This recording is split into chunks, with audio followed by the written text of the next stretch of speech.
Je refuse que les Juifs de France puissent avoir peur et je n'accepte pas que les musulmans de France puissent se sentir stigmatisés dans ce pays.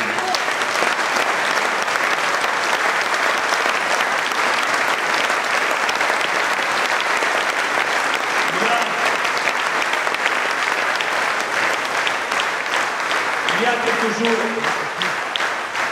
des criminels, et une nouvelle fois, avec son sens des responsabilités, de la précision. C'est non seulement un ami, mais c'est un grand ministre. Je veux parler de Bernard Cazeneuve.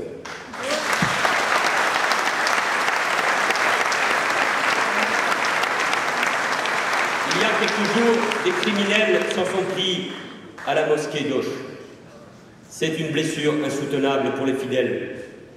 C'est aussi une attaque en règle contre la laïcité qui protège la liberté de croire et de pratiquer.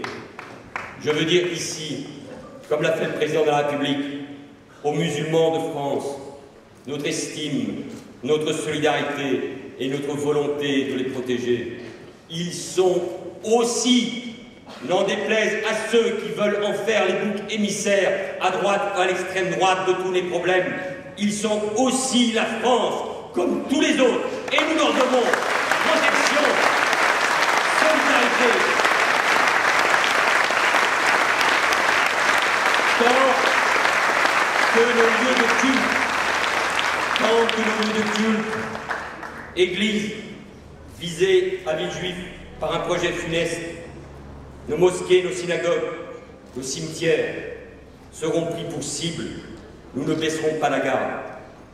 Les discriminations du fait de l'origine, de la couleur de peau, de la religion, de l'orientation sexuelle ou parce que l'on est une femme sont des humiliations quotidiennes. Des humiliations contre lesquelles nous nous battons, notamment avec Pascal Boitard. Des humiliations que nous ne pouvons accepter et nous proposerons un grand texte de loi pour l'égalité et contre les discriminations qui prendra en compte les travaux parlementaires, notamment ceux de Farazi Abadi. Agir, c'est corriger les faiblesses de nos politiques publiques, regarder les brèches dans le fonctionnement de nos institutions, en premier rang desquelles, parce que c'est le pilier de notre pacte républicain, notre système éducatif. Avec volontarisme, nous avons engagé depuis 2012 la refondation de l'école et avec constance, grâce à l'action de Najat Vallaud-Belkacem, que je salue, et qui a mené un combat important pour la réforme du collège. Et avec constance, nous avons mené tous les chantiers. Recrutement en 5 ans de 60 000 enseignants, 35 200 l'ont déjà été. Priorité donnée aux primaires, rythme scolaire, éducation prioritaire qui se met en place à cette rentrée, formation des maîtres, réforme des programmes, réforme du collège. Et j'y ajoute, car il ne faut pas l'oublier, la revalorisation de l'allocation de rentrée scolaire, un coup de pouce important pour les familles. Elles ont pu le constater une nouvelle fois à cette rentrée. Et à quelques jours de la rentrée, rappelons que ces chantiers n'ont qu'un seul objectif, redonner à l'école républicaine son sens et sa vocation, instruire, former, émanciper le citoyen. Notre école, parce qu'elle s'est adressée à tous, a longtemps permis à chacun de prendre place dans une histoire commune, de se reconnaître dans les mêmes valeurs, de s'élever, d'aller plus loin. Cette école, c'est notre projet de société, celui de la gauche, de la République, de la nation. Et si certains parfois doutent de la politique qui est la nôtre, de nos valeurs de gauche, qu'ils regardent ce que nous faisons en matière d'éducation et ils seraient convaincus de ce que nous sommes en train d'engager. Engager pour les élèves, pour les familles, pour les enseignants, dont nous savons que la tâche est difficile. Mais s'il ne devait y avoir qu'un enjeu sur lequel nous devrions nous rassembler, gauche et droite, c'est celui de notre système scolaire. Il ne peut souffrir aucune instrumentalisation politicienne, aucun procès d'intention comme nous avons vu ce printemps, aucune tactique personnelle. car il en va tout simplement de l'avenir de notre jeunesse, de notre pays. Alain Juppé a fait des propositions, certaines de bon sens, qui recoupent d'ailleurs beaucoup ce que nous avons fait. Il faut d'ailleurs l'informer, il faut d'ailleurs le lui dire. La priorité à l'école primaire, c'est au cœur de notre projet pour la refondation de l'école. Mais, pardon, quel est le projet éducatif de la droite? Celui d'Alain Juppé, qui veut dépenser plus, tout en faisant davantage d'économies. Celui inquiétant de Bruno Le Maire, celui de François Fillon ou de Nicolas Sarkozy, qui, aux responsabilités, ont sapé les fondements de notre école. La droite aussi n'a pas de cohérence sur ce sujet. C'est-à-dire qu'elle n'a pas de vision et donc pas d'ambition pour l'école de la République.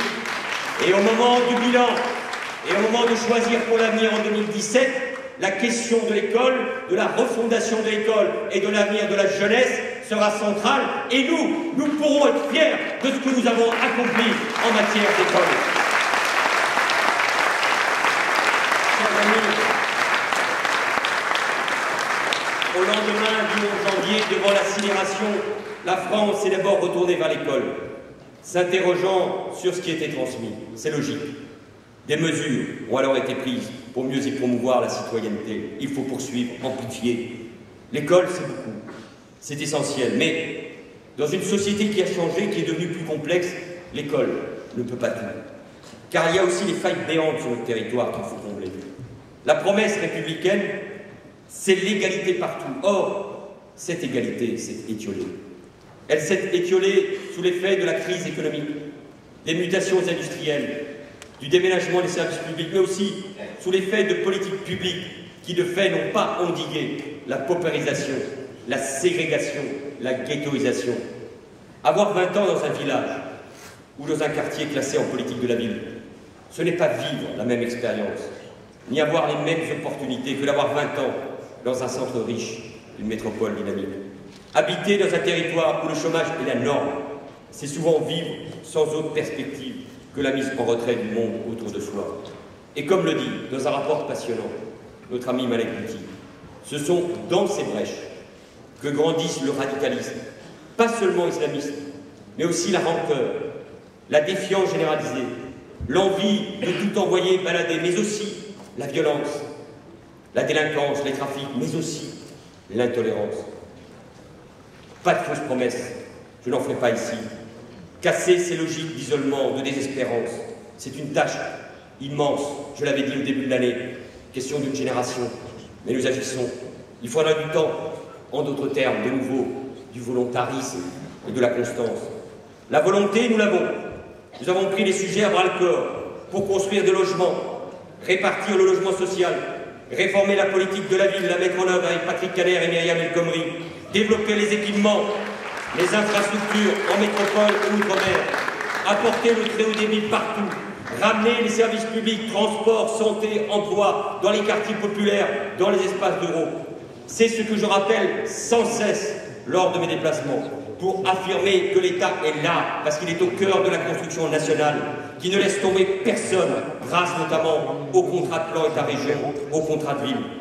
Nous sommes à quelques semaines des élections régionales, de la naissance de cette nouvelle France des territoires que nous avons portée. Ce que nous faisons pour nos collectivités, pour notre démocratie locale, avec aussi, ne l'oublions pas, le non-cumul des mandats et la parité, nous devons le revendiquer et en être fiers.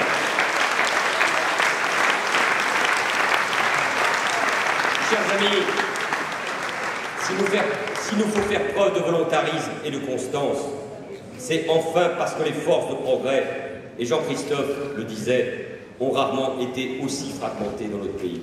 Face à nous, ne l'oublions jamais, il y a une extrême droite qui ose se dire républicaine, qui prétend parler au nom du peuple et les oublier, mais dont le programme s'en prend d'abord aux petites gens, aux plus fragiles.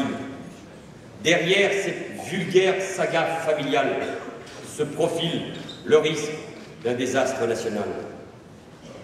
Quand un responsable du patronat, dont le nom est connu des Français, dit qu'il n'hésitera pas à voter pour le Front National, quand un économiste connu de gauche appelle à la constitution d'un front anti-euro, quand un diocèse invite une députée frontiste qui a tenu des propos hallucinants ou hallucinés il y a quelques jours, qui a tenu des propos d'une très grande gravité à l'égard des protestants de France. Ce sont des barrières qui tombent. Et donc, je vous le dis, il ne faut rien abandonner du combat que nous avons mené, notamment au municipal ou au départemental. Qui le fera si nous ne le faisons pas? Car beaucoup à droite sont perdus. Beaucoup semblent prêts à sacrifier leurs principes et les valeurs. Et plutôt que de tirer les leçons de ces échecs, la droite préfère nous faire cet éternel procès en légitimité. Comme vous, j'écoute, j'observe, mais ce que je vois derrière cette envie de revanche de l'ancien président de la République, c'est qu'au fond, la droite n'a rien à proposer. Elle cherche seulement à s'imposer. Oui, cher Jean-Christophe, c'est une forme inédite de bloc réactionnaire. Tu as fait une nouvelle fois la bonne analyse que nous avons à affronter. Au sein de ce bloc, certains veulent une communauté nationale basée, pas sur la libre adhésion à un projet, mais sur l'exclusion. D'autres défendent une société du chacun pour